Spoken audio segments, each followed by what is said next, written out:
नमस्कार.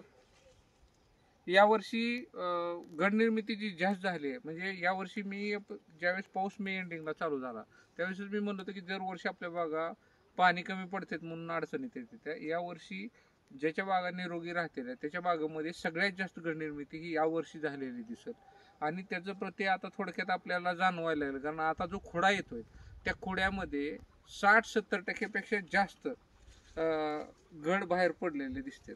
तर याच्यावर काय शेतकऱ्याकडून अशी शंका उपस्थित केली की आताच माल बाहेर पडला तर अडचण येईल का. तर त्याचा काय संबंध नसतोय. जो मेन डोळा आहे त्याचा जो बड आहे गर्भधारणेचा तो बड हा साईडला असतो आणि निसर्गानं त्याला तशी ठेवून दिलेली आहे की त्याच्या पानाच्या म्हणजे स्वतःच्या वाढीसाठी एक वेगळा बड दिलेला असतो आणि त्याच्या गर्भधारणेसाठी फळासाठी एक वेगळा बड दिलेला आहे. तर ती काय घाबरून जाण्याचं कारण नाही. यावर्षी हमखास निश्चितपणे ज्याच्या बागा निरोगी येते त्याला जर वर्षीपेक्षा प्रचंड मोठ्या प्रमाणात घड निर्मिती झालेली दिसत.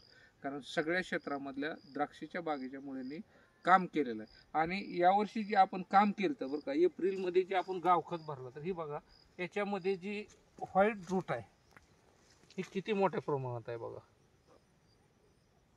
ही जी मुळे आहे याच्यावरून जाणवतं. तर याचं कारण काय तर वर्षातून 2च वेळा द्राक्षाचं रूट झोन हे मोठ्या प्रमाणात वाढलं जातं. एक 35 दिवसाच्या आसपास 35 ते 45 दिवसामध्ये टॉपिंग झाल्यानंतर रूट झोन हे मोठ्या प्रमाणात झाड खाली सोडतं वाढ झाल्यानंतर आणि त्याच्यानंतर स्टोरेज एरिया वाढवण्याचा प्रयत्न करतं.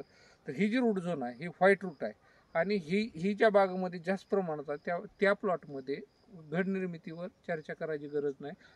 त्या प्लॉटमध्ये पान निरोगी असेल आणि व्हाईट मूळ जर चालू असेल 50-60 दिवसाच्या आसपास 70 दिवसाच्या आसपास जास्त, तर त्याच्यामध्ये मोठ्या प्रमाणात घड निर्मिती झाली असते. तर आपल्याला जर बागाची काडी बघून जर लक्षात घ्यायचं असेल तर घड निर्मिती होण्यापेक्षा बाग जर पोटॅशची किती अवेलेबल आहे किंवा सगळं आपण केलेलं कामकाज बरोबर आहे का, तर ही जर बघायचं म्हणलं तर ही जी काडी आहे सगळ्या आपल्या, तर ह्या काड्याची जी वाढ आहे किंवा त्याचा जो कलर आहे तो एकदमच पांढऱ्या कलरमध्ये जातो.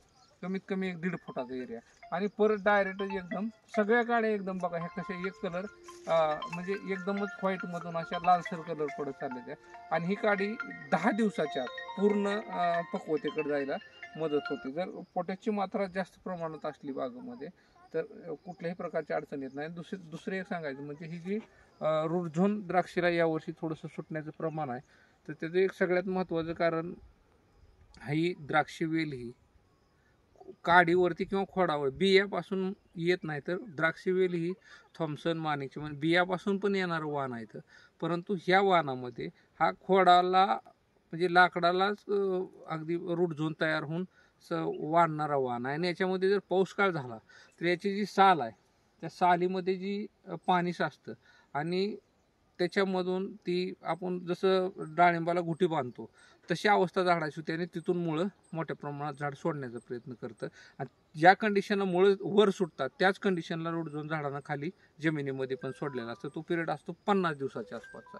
तर हा जो कलर आहे हा कलर आणि जी काळुक्या बागावरलीचा किंवा जी रूट झोन आहे आता खोडाची जाडी पण या महिन्यामध्ये जास्त वाढलेली दिसते. एकदम झाड सगळ्या त्यांची जी शाखीय वाढ आहे ती 60 दिवसापासून 90 दिवसापर्यंत 45 दिवसापासून 90 दिवसापर्यंत पूर्ण करून घेतं आणि त्याच्यानंतर येतो तो पिरियड स्टोरेजचा आणि स्टोरेज एप्रिलला 60% वजन तयार होतं आणि ऑक्टोबरला तसं 40% वजन तयार होतं असं शास्त्रज्ञाचं मत आहे. आणि ती आम्ही सातत्यानं शेतीमध्ये काम करत असताना आमच्या पण तसंच लक्षात आलं.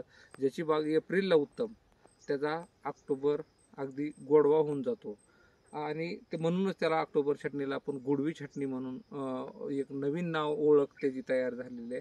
आणि यावर्षी घड निर्मितीला किंवा फळ द्राक्ष शेतीमध्ये